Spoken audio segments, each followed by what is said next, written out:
मुंबईच्या समुद्र किनाऱ्यावरील पहिल्या तरंगत हॉटेलची सुरुवात झाली आहे।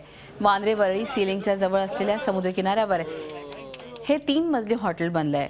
ते महाराष्ट्र पर्यटन विभाग, WD इंटरनॅशनल कन्सल्टंट्स तसंच AB हॉस्पिटॅलिटी यांच्या संयुक्त भागीदारीतून पर्यटन मंत्री छगन भुजबळ यांच्या हस्ते या हॉटेलचं उद्घाटन करण्यात आलं। या हॉटेलचा आढावा घेतला आमचे प्रतिनिधी देवेंद्र कोल्हटकर यांनी।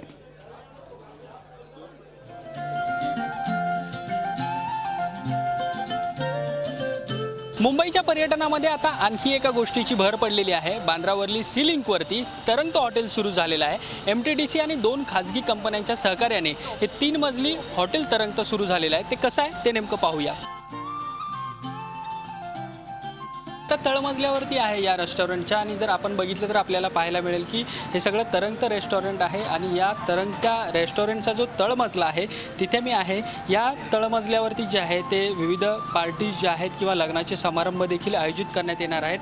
जसं विदेशामध्ये ज्या पद्धतीने बोटीवरती मोठे कार्यक्रम पाहायला मिळतात तशा पद्धतीचे कार्यक्रम जे आहेत ते आता मुंबईमध्ये देखील होणार आहेत। आणि तशा पद्धतीचा मोठा हॉल जो आहे तो इथे आपल्याला पाहायला मिळतोय। याच्यावरचे आणखी 2 मजले कसे आहेत ते चला आता पाहूयात। या तरंगत्या रेस्टॉरंटच्या दुसऱ्या मजल्यावरती मी आहे। जवळजवळ 625 लोकांची कॅपॅसिटी जी आहे ती या तरंगत्या रेस्टॉरंटमध्ये आहे। आणि आपण जर इथे आपल्याला पाहायला मिळेल तर इथे आपल्याला काउंटर पाहायला मिळतोय, बार काउंटर जो आहे तो इथे पाहायला मिळतोय। त्यामुळे समुद्रामध्ये तरंगत्या रेस्टॉरंटमध्ये अशा पद्धतीने जे पर्यटक येतील त्यांना हा सगळा आस्वाद घ्यायला मिळणार आहे। झी 24 तास रहा एक पाऊल पुढे।